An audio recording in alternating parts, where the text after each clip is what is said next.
Aprendizaje humano. La teoría de subsunción de Osobel. David Osobel sostenía que el aprendizaje tiene lugar en el organismo humano a través de un proceso significativo que consiste en relacionar nuevos acontecimientos o elementos con conceptos o proposiciones cognitivos ya existentes, es decir, colgar los nuevos elementos en las clavijas existentes. El significado no es una respuesta implícita, sino una experiencia consciente claramente articulada y precisamente diferenciada que surge cuando los signos, símbolos, conceptos o proposiciones potencialmente significativos se relacionan con la estructura cognitiva de un individuo determinado y se incorporan a ella sobre una base no arbitraria y sustantiva. Aprendizaje de memoria contra aprendizaje significativo. La teoría cognitiva del aprendizaje expuesta por Osobel quizá se entienda mejor si se contrasta el aprendizaje de memoria con el aprendizaje significativo. En la perspectiva del aprendizaje memorístico, el concepto de aprendizaje significativo adquiere un nuevo significado.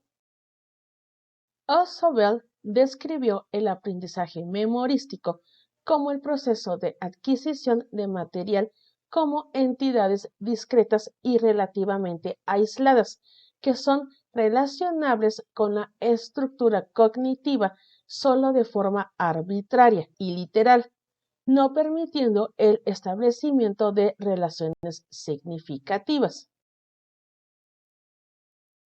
Es decir, el aprendizaje memorístico implica el almacenamiento de elementos que tienen poca o ninguna asociación con la estructura existente.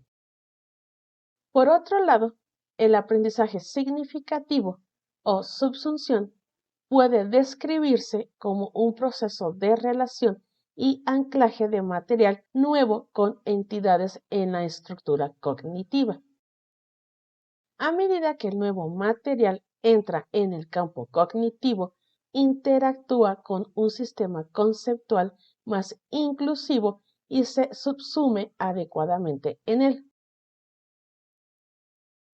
Si pensamos en la estructura cognitiva como un sistema de bloques de construcción, el aprendizaje de memoria es el proceso de requerir bloques aislados sin ninguna función particular en la construcción de una estructura y su relación con otros bloques.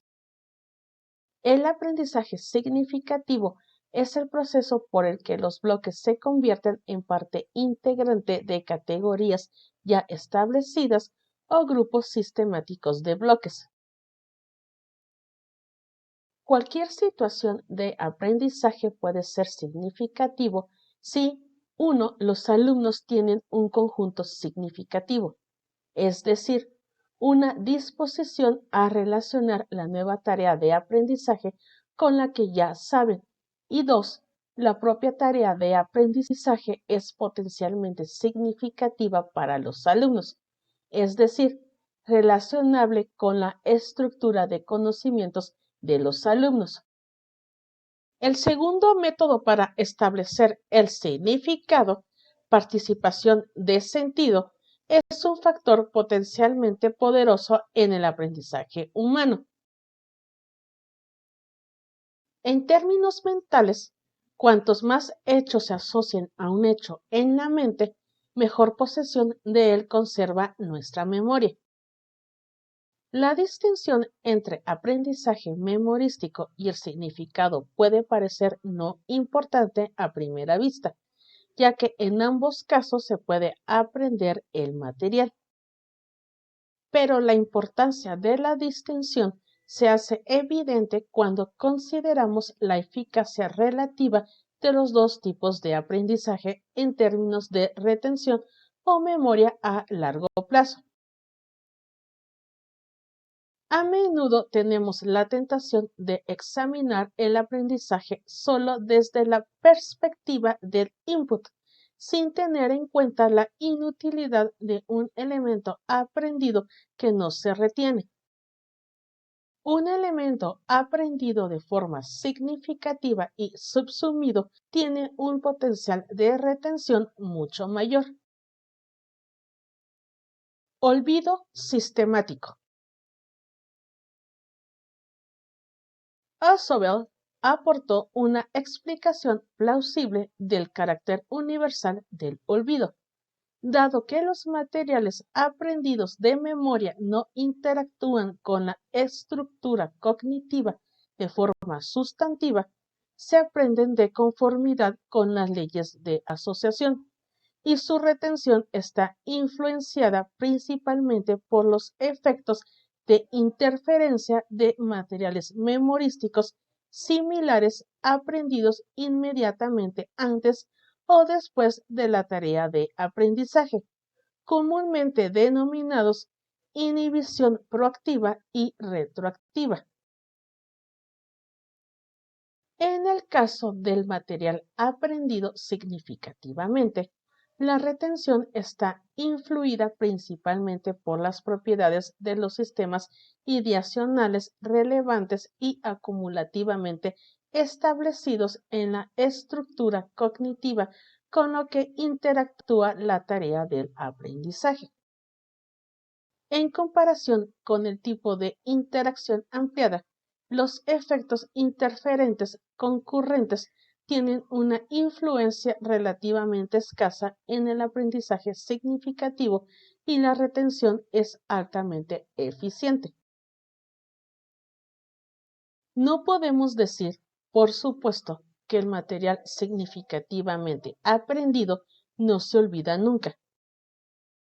En el caso de este tipo de aprendizaje, el olvido tiene lugar de una manera mucho más intencionada y propositiva porque es una continuación del propio progreso de subsunción, caracterizada como reducción memorial al mínimo común denominador. En esta segunda etapa de subsunción, la que opera a través de lo que se denomina procedimientos de poda cognitiva.